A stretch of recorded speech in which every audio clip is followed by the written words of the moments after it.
Hey, amazing parents. I'm Tiffany from My Core Harmony. And as the summer winds down, that familiar back to school buzz is starting, right? So we have new backpacks, new teachers, new routines. But for those families have children that are dealing with bowel and bladder issues, we're worried about how's my child going to manage this while they're at school. If that's you, you are so not alone. I am here to help. So today we're going to tackle this literally heads on, y'all. This isn't just about avoiding accidents at school. It's about giving your child the confidence, the comfort that they deserve to thrive in the classroom. We're going to cover everything from what to pack, how to talk to your teachers, what to put inside their lunchbox for optimal bowel and bladder health, and teachers. I'm going to help you set your whole class up for success and let you know who to speak to if you see a child struggling. So grab a notebook and let's get ready for a confident school year. All right, first things first, guys, we're gonna have a discreet emergency kit. This is a game changer for your child for peace of mind to know they have everything they need. You're gonna start with a small opaque bag or pencil case, kind of like this one that fits easily in your backpack and keeps things private. I want you to pack a full change of underwear, pants, shorts, socks, anything that's easy for your child to put back on themselves. And here's a pro tip. Many teachers in school offices are more than happy to keep a spare change of clothes in the classroom or in the office for quick access and discretion when needed. So don't hesitate to ask. All right, y'all, so wipes. Wipes are essential to clean up. So you want to keep them in a small sealed bag, but teach your child how to use, clean themselves, and dispose of it in the garbage. I've talked to so many plumbers, y'all, that say wipes, even though they're flushable, should never go in the toilet. So don't do that to the school. For soiled clothes, this is crucial, and just use a very discreet bag and contain in the odor. You don't want it to smell. And a fresh item, so another like hand sanitizer or something like that for them to clean up their hands. So a little positive reinforcement note goes a long way. It's a little note that you would just put in there, just tucked in there, so they see that says something like, "You got this, we love you, love mom and dad," something like that. So the best thing I can say for success with this is to practice at home. Practice packing and unpacking the kit with your child so they know exactly what to do and where everything is. This builds not only independence, but reduces the anxiety. So communicating with the teachers. This could often be like the trickiest part for parents. Open communication is vital, y'all. So first talk to your teacher. You want to schedule a private chat or a meeting. So either before school starts, like the first week, or even request a brief meeting with the teacher, pull them aside away from other students and parents, and just inform them what to, or you could even, heck, you could even do an email. Just inform them that you're sending an email with some private information to please just let us know whenever you receive it. So be direct and be very calm. Explain the situation very clearly and concisely. Like, for example, say my child so-and-so has some bladder leaks, constipation, or bowel accidents. Sometimes we're totally working on it, but I wanted to let you know what's the best way to support them through this should this occur in your classroom. So focus on the solutions. You could say, could you please ensure that they have that easy access to the bathroom? They know when to ask to go to the bathroom whenever they need to go, but please just allow them to go when that specific thing happens versus waiting for time. Make sure that they know they have a discreet kit in their backpack, and if anything happens, that they can go to the bathroom, clean up, and change. And this could be a very private space for them should they need to. They also, sometimes you could tell them they may need a reminder during class or transitions or recess to actually try to go to the bathroom. So we want to reassure discretion, guys. So we want to emphasize that discretion is key and we want to keep your child's confidence up. So ask them how often they should check in, tell them those things. Another thing is to talk to pediatricians. Y'all, if you haven't already discussed with your pediatrician about bladder and bowel concerns, you need to do so right away. Be very specific with them. Document how often they're going, what kind of poop they have. Look for my chart on the Bristol stool chart, and if they have any pain or straining. So asking for referrals is super essential as well, because a pediatric pelvic floor therapist could be a game changer, and pediatricians sometimes don't even know that's a specialty, but it's incredibly effective. And you can ask also for an abdominal x-ray to rule out constipation or impaction.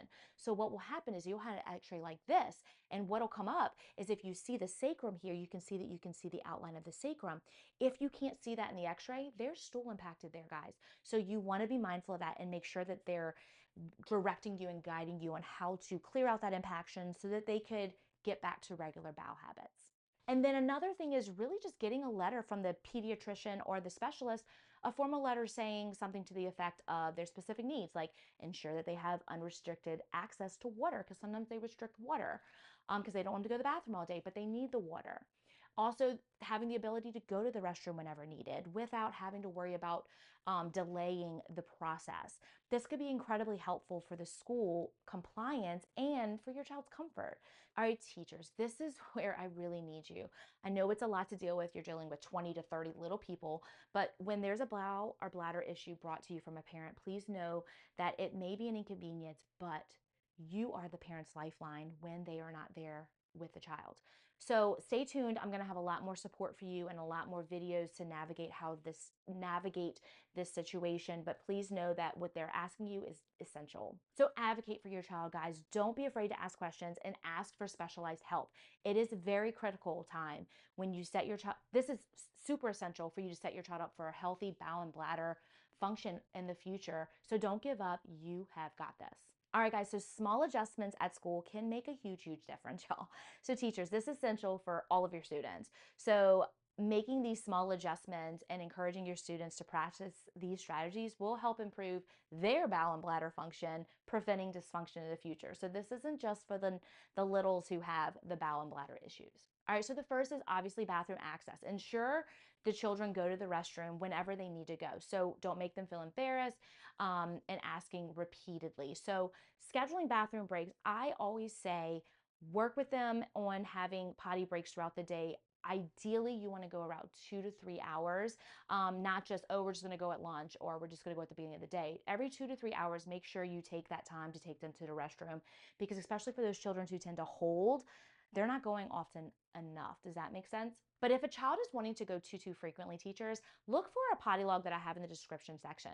So you can jot down the time that they're asking and give this to the parents. What this information will do is they can bring this to their medical professional or pelvic therapist to navigate why are they getting the urge too often, and then they can do bowel and bladder retraining to help adjust this urge and this frequency from being too often, and then it's going to make your life a lot easier. So refer the parents to my YouTube page in this video.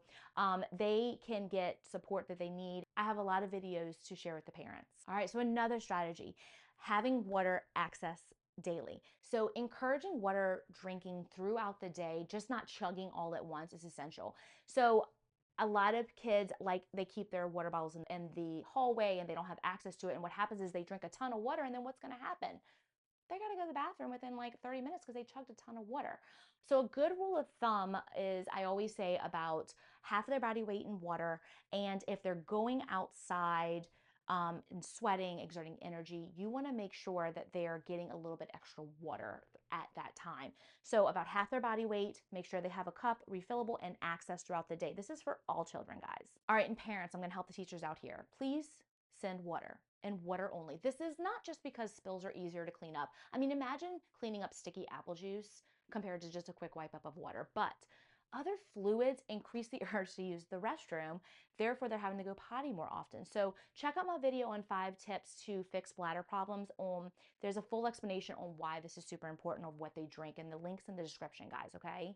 Remind them that water is their friend, both for bladder as well as bowel health. So drinking water is super, super essential, and make it a game, make it a goal if they finish a whole water bottle in the day. So sitting.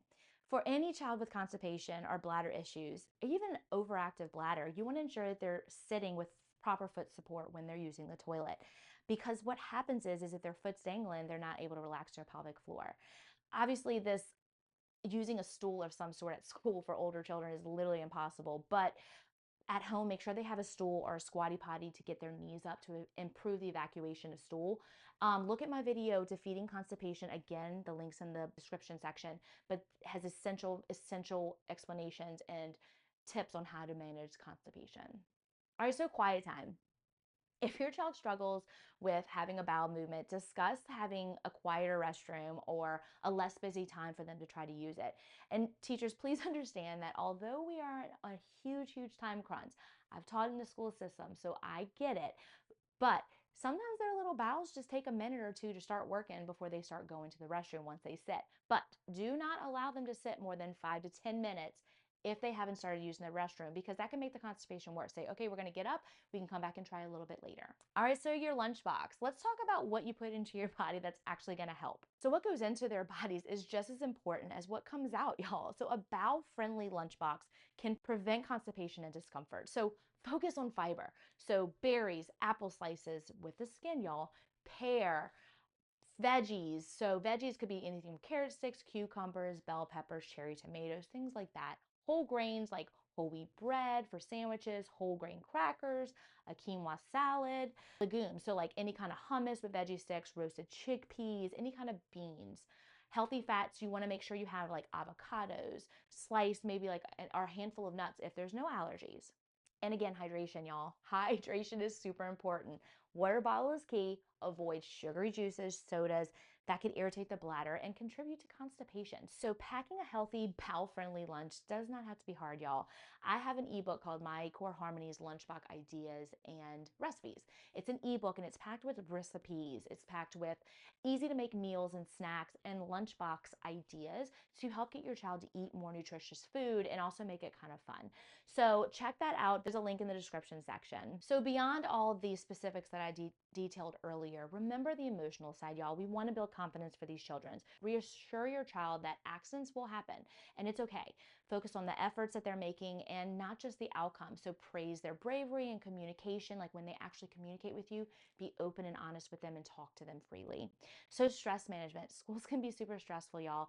So ensuring that your child has lots of downtime, adequate sleep, opportunities to decompress, less screen time can impact their bowel and bladder function as well. And most importantly, y'all, you're not alone. There's so many families that I work with that deal with these challenges. So seeking help is literally a sign of strength, y'all. Your child's body is fearfully and wonderfully made by our Lord. And with the right support, they will find the harmony that they need. So don't forget the school counselors, y'all. They are there for you as a resource. Teachers, please contact the counselors if you see an issue and if they need guidance and they need help on how to navigate this or who to refer them to or recommend, have them contact me. You can message me at any point and I will happily speak to them. Y'all, it takes a village. And the emotional toll it takes on a child is so sad because the suicide risk of children who have bowel and bladder issues is significantly higher than other children.